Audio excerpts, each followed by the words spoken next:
Boleh jadi Allah titipkan persoalan kepada kita karena sebentar lagi Allah ingin tingkatkan kelas kita, Allah ingin naikkan derajat kita.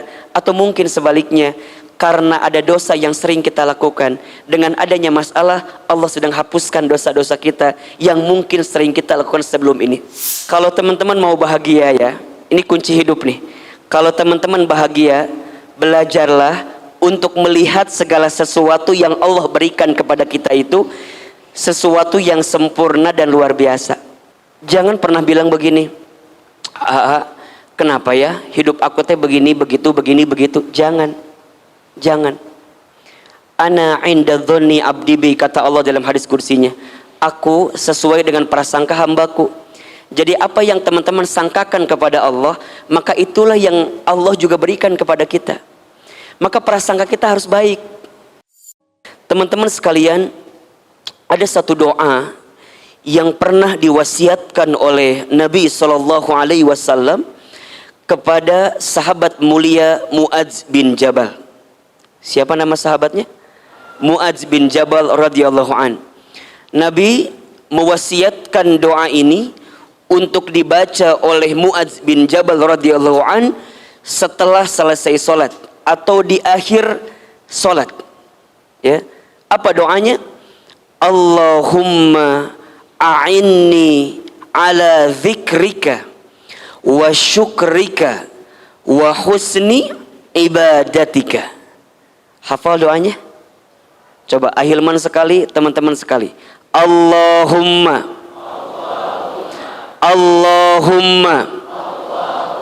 a'inni ala zikrika wa syukrika wa husni ibadatika.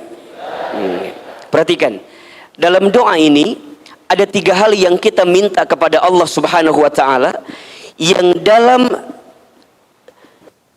doa yang disebutkan di sini kita berharap Allah memberikan apa yang kita minta pada doa ini. Ada 3 yang kita minta. Apa diantaranya? Yang pertama, jadi ada 3 yang kita minta, 3 permintaan.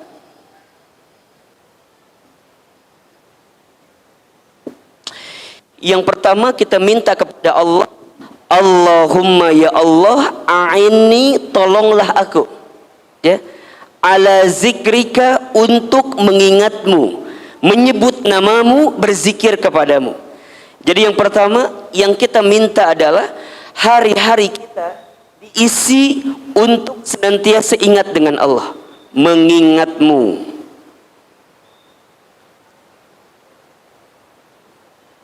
Teman-teman sekalian, Ahilman lihat ini wajahnya hampir sama semua ya. Wajah-wajah banyak masalah kelihatannya.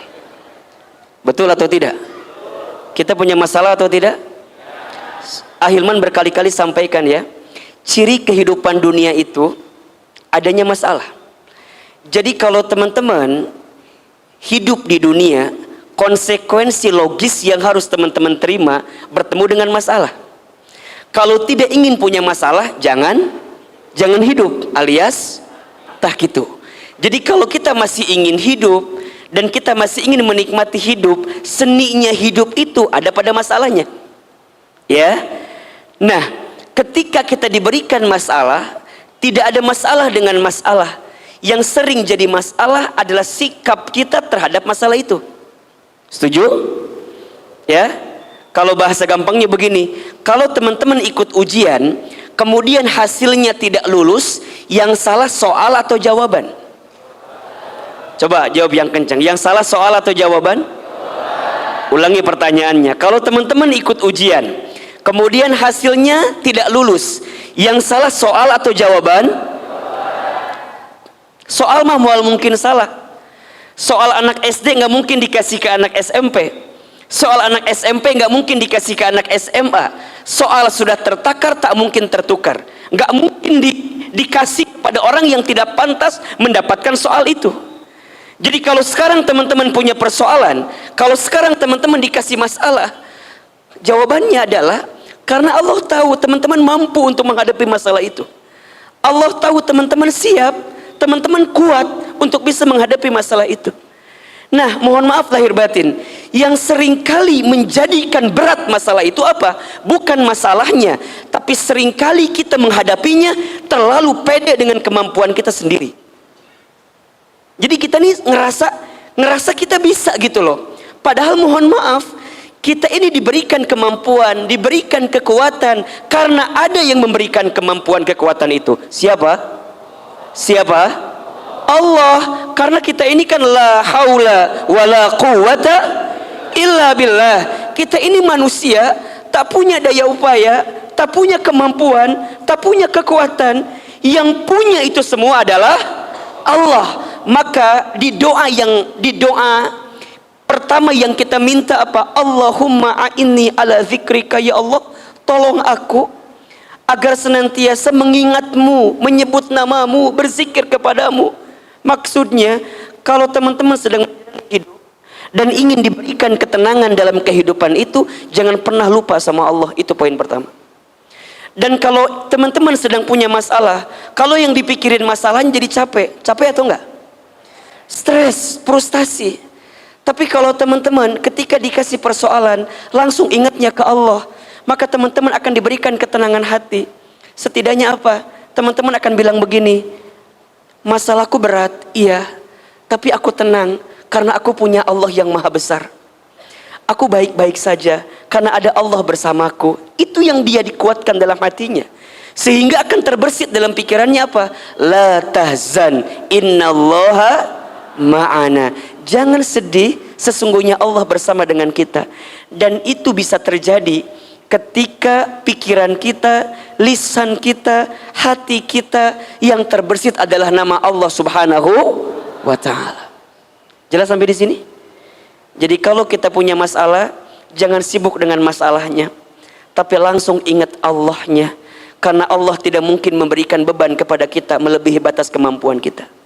Dan kita harus percaya, boleh jadi Allah titipkan persoalan kepada kita karena sebentar lagi Allah ingin tingkatkan kelas kita, Allah ingin naikkan derajat kita. Atau mungkin sebaliknya, karena ada dosa yang sering kita lakukan, dengan adanya masalah Allah sedang hapuskan dosa-dosa kita yang mungkin sering kita lakukan sebelum ini. Jelas sampai di sini? Baik. Yang kedua, kita minta apa kepada Allah? Wasyukrika, bersyukur kepadamu. Masya Allah.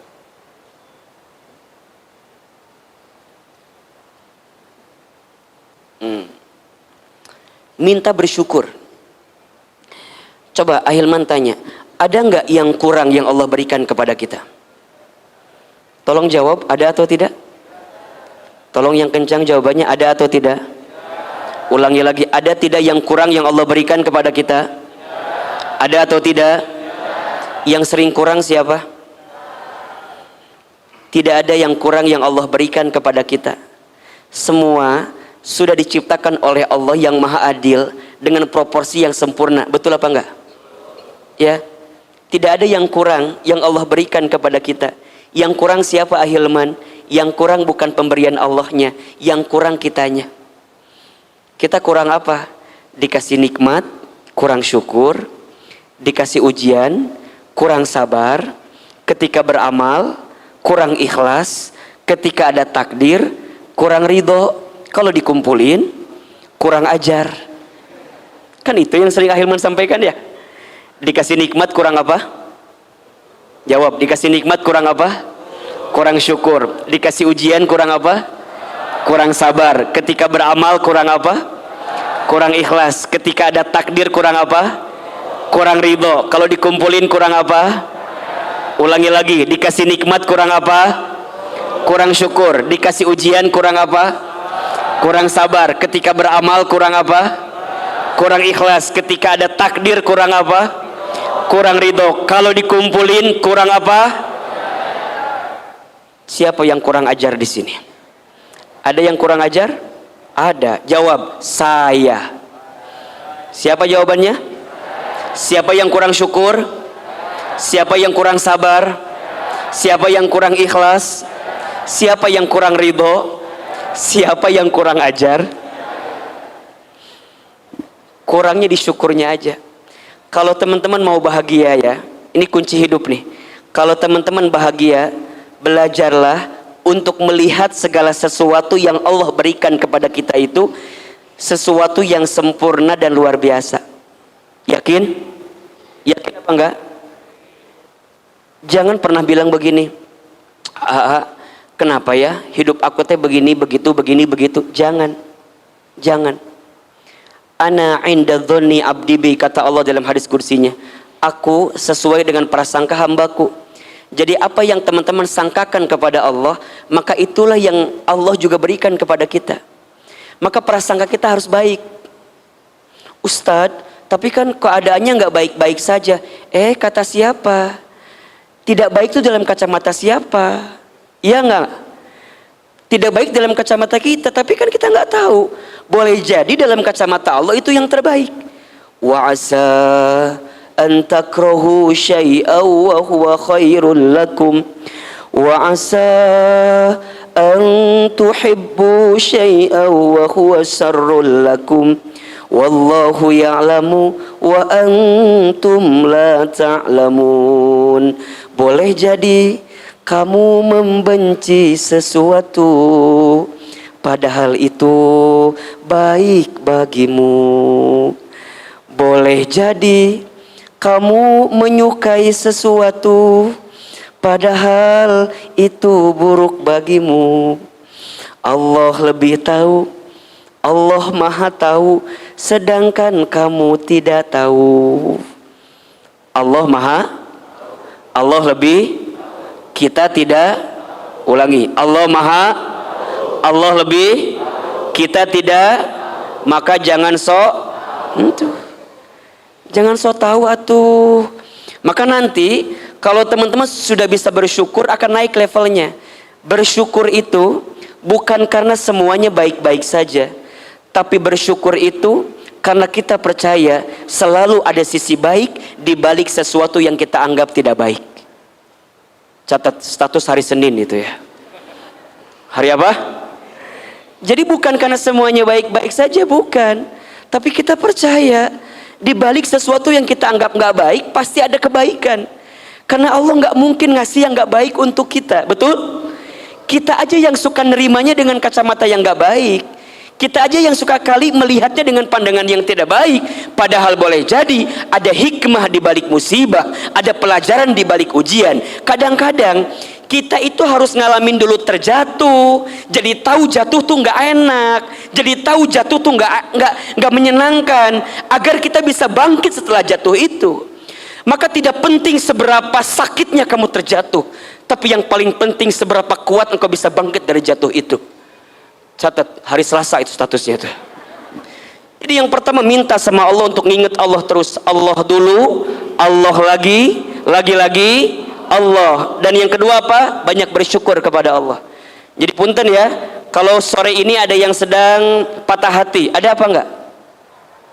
Aman? Ada yang sedang sakit hati, ada?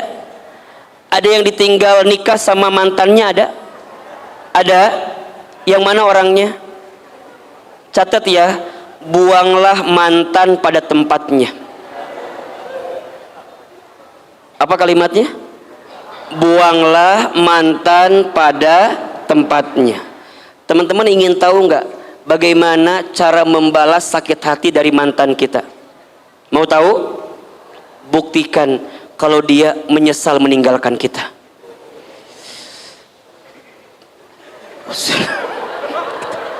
Itu aja.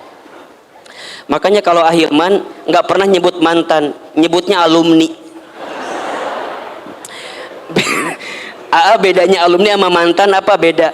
Kalau alumni masih bisa ketemu lagi atau reunian lagi, tapi kalau mantan tinggalkan saja. Jadi gimana tuh Ahilman? Nyanges we, der mantan, maafkan aku yang dulu. Dulu banyak banget yang mungkin mohon maaf ya, nggak pernah nyangka kalau Ahilman sekarang dengan izin Allah jadi begini. Mereka yang gitulah pokoknya mah. Mereka yang dulu bisa sih atuh udah baheula mah teu kabayang. Ahilman teh ada mah penek, letik, hidung, otot leho. Baheula mah teu kabayang si gayeuna beneran. Nah, Ahilman jadi percaya, ternyata cara membalas terbaik kepada orang yang pernah menyakiti kita bukan menyakitinya lagi. Kalau orang nyakitin kita, kita nyakitin dia lagi, sama atau enggak? Jadi sama kan? Justru kita harus jadi seseorang yang ketika dia lihat dia sekarang, atau kita lihat dia sekarang dan dia lihat kita sekarang, dia akan bilang begini, ya Allah, coba dulu aku nggak ninggalin dia ya. Itu. Tapi sorry ya, sorry, aku, kamu, makanya udah bersyukur aja. Teman-teman yang putus hari ini bersyukur, ya Allah, makasih engkau sempat aku kenal sama dia, karena aku diajarkan banyak hal tentang kesetiaan, tentang sakit hati, tentang air mata. Betul apa enggak? Itu kan mahal banget teman-teman. Kan jadi belajar teman-teman juga sekarang. Ini tips ya, ikhwan, antum jangan coba menyakiti hati perempuan ya. Gitulah pokok namanya. Belajarlah untuk lebih baik dalam hidup kita, sama juga kita semua ya. Akhirnya tuh baru tahu 3 hal ternyata ya. Ada 3 hal yang tidak tahan dari hati seorang perempuan. Catat laki-laki. Ini buat nasihat pernikahan sekaligus ya. Ada 3 hal yang tidak tahan dari seorang perempuan. Jadi perempuan itu tidak akan tahan dengan 3 hal. 1, air mata. 2, cemburu. 3, sikap ingin tahu itu. Gitu. 1 apa tadi? Air mata. 2, cemburu. 3, sikap ingin tahu. Teman-teman belajar ya, agar nanti rumah tangga kita tidak layangan putus ya. Jadi belajar memahami satu sama lain. Nanti pekan depan kita bahas untuk laki-laki apa tiga hal yang tidak bisa ditahan oleh laki-laki ya. Cuman yang paling penting 1, itu buka duit saya tanya. Jadi yang ketiga, nah lihat setelah kita mengingat Allah, bersyukur, nah ini nih, wa husni ibadatika, kita minta sama Allah untuk bisa apa? Memperbaiki ibadah kita. Jadi udah, kalau kemudian kita ngerasa hidup kita ini apa namanya ya, lelah, capek, kemudian resah, gelisah, berarti boleh jadi ada sisi ibadah kita yang kurang kepada Allah Subhanahu wa taala. Maka menyambung dari doa ini ya, menyambung dari doa ini masuk kepada topik kita sore hari ini tentang apa? Ada untukmu ya. Ada untukmu. Ada yang tidak akan pernah meninggalkan kita. Ada yang tidak akan pernah melupakan kita, dan ada yang tidak akan pernah menyakiti kita. Siapa itu? Allah Subhanahu wa taala.